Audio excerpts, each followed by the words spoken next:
So we know technically how to place the body. None of you are Kum Nye beginners. We know that the seat settles, the pelvis, etc., and then the spine, and then the shoulders. Most of you can probably recite it by rote. I do know one student that mimics me when I do it, which is very, very funny. And he's not with us today. Okay, so a slightly different approach to the 7 gestures then. And you might want to do this because it requires a bit of sensitivity with the eyes closed. So the general instruction is eyes open, but you may want to today. Just experiment with eyes closed. And we'll open them towards the end.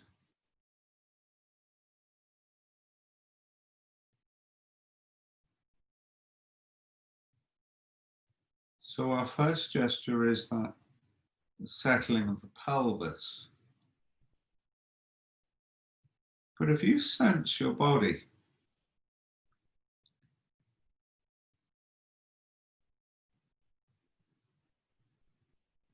you kind of put your awareness towards the base of the body. You can feel the seat. You can feel the body. You can feel that almost settling down.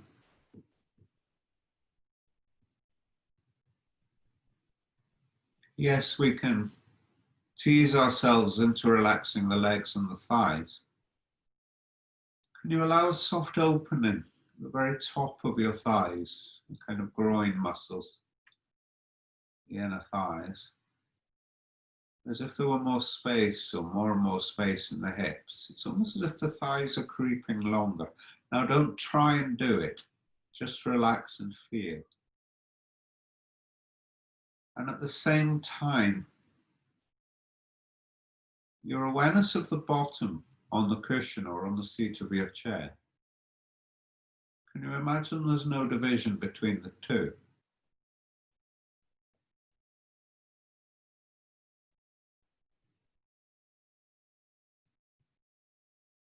And then here comes a quirky bit. Can you imagine that gravity is a pushing force, not a pulling one? So almost as if your seat, your cushion, the floor underneath it rises to meet you.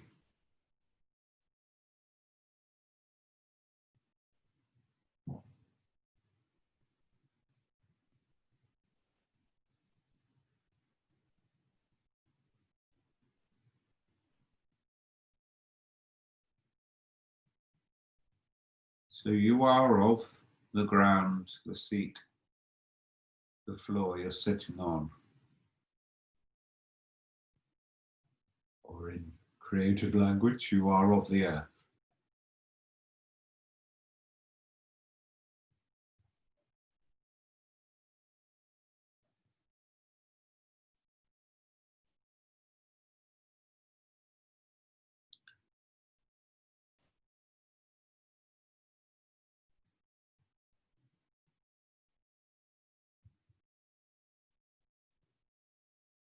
You may feel there's an aliveness to the pelvis.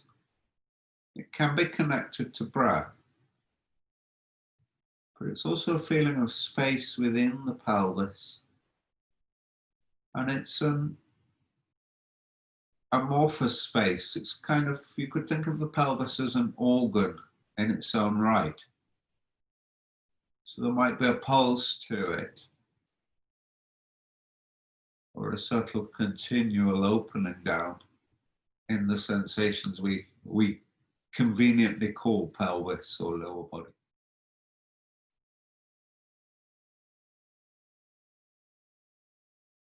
And can you almost imagine the skin underneath the bottom, back of the thighs into the bottom and around the bottom?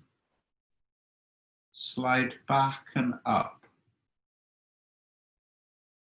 So it's as if the skin of the bum moves backwards and up. So the sacrum, the very back of the pelvis, softens or drops backwards. And there's a soft lengthening from the base of the back upwards.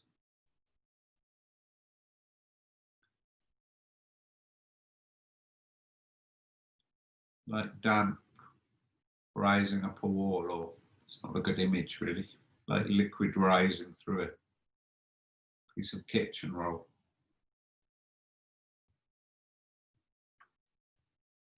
At the same time as the spine softly lengthens from the base, can you imagine the upper back, the shoulder blades, the shoulders, the back of your arms, kind of tricep area, descending like paint running down, like candle wax melting down a bottle.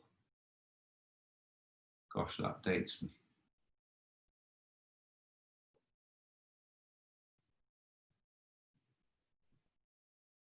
And then a soft, soft, gentle opening around the heart region. That softening of the shoulders away from the ears.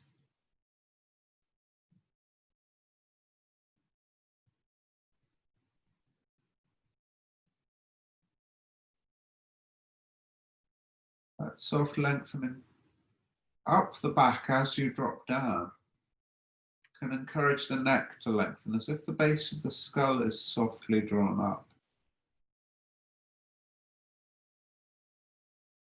The front of the throat almost has a feeling of moving back a little, so the chin drops. And then let your jaw relax enough to accommodate that angle. Again, it's subtle. Keep the shoulders falling away. You're not placing them down, you're not pulling them down, you're letting them drop almost from the undersides of the head.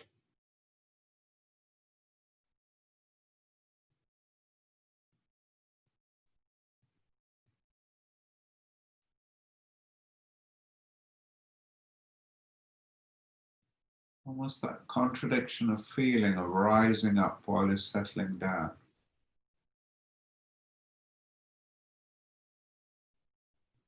The outer kind of sheath of the body is dropping as the inner energies are rising. And yes, we could label them channels and give it all sorts of esoteric language. But really, it's just a feeling. It's just allowing.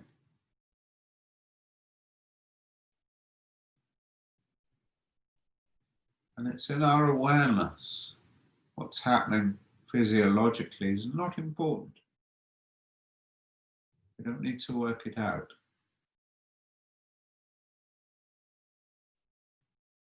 Feel it. My words are just signposts. They're just guiding you towards awareness. If I were skillful enough.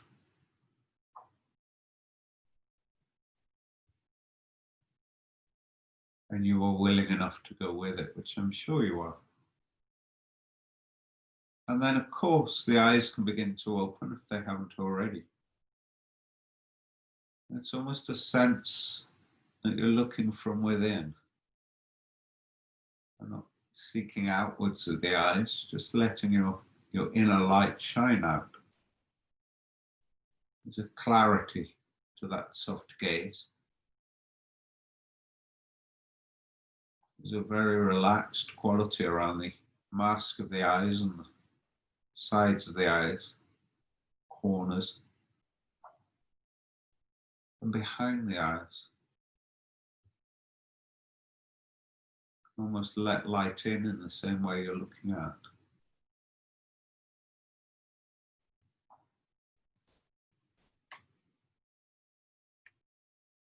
A little bit of physics for you. Light has a pressure to it.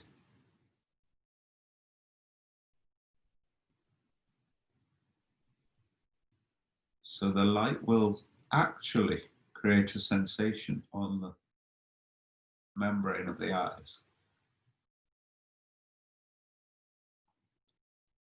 The sensation on the eyes or on and in the eyes.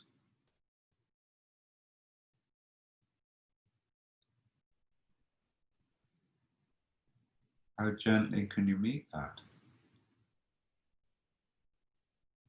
You don't have to push back.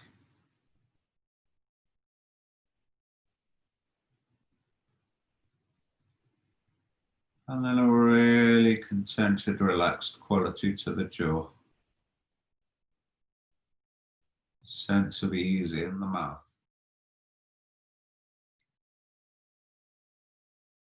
And then lighter than a leaf in the breeze, let the tongue rest very softly on the upper palate. Almost as if you're just putting the back of the hand on the cheek of a child as it sleeps. The tongue can rest on the upper palate. It's very quiet, very gentle. Tip of the tongue, maybe just behind the top teeth. As if you're making the quietest whispered la or da sound.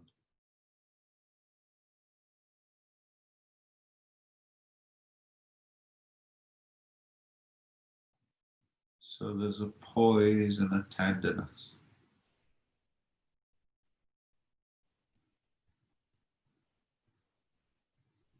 An awareness to the body as it sits, an aliveness within.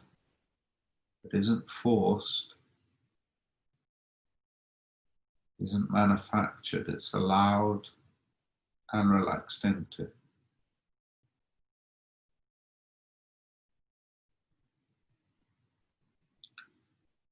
We've used guided sensation to find the 7 gestures rather than stacking gestures like bricks one on top of the other.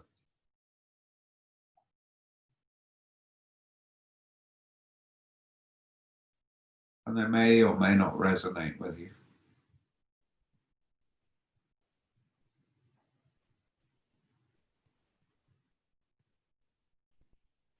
You, of course, can always find your own way in at any time. And I'd encourage you to do so, to make the practice your own.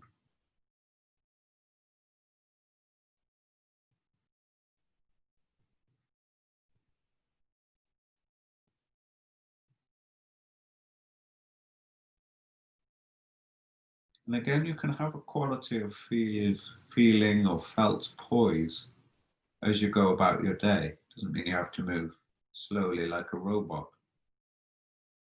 But even something like letting the shoulders fall away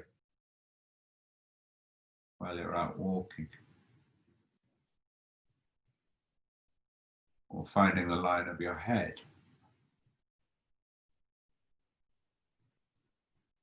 Or feeling the floor.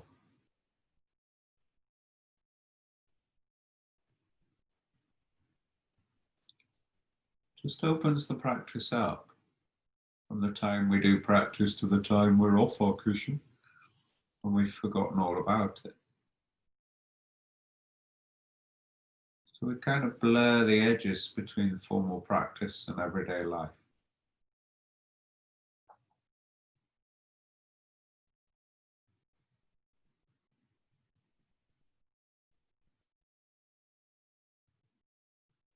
So a few moments longer, a couple of minutes just settling without me gabbling away. And I'll bring us out with the bell, with the tings in a few moments.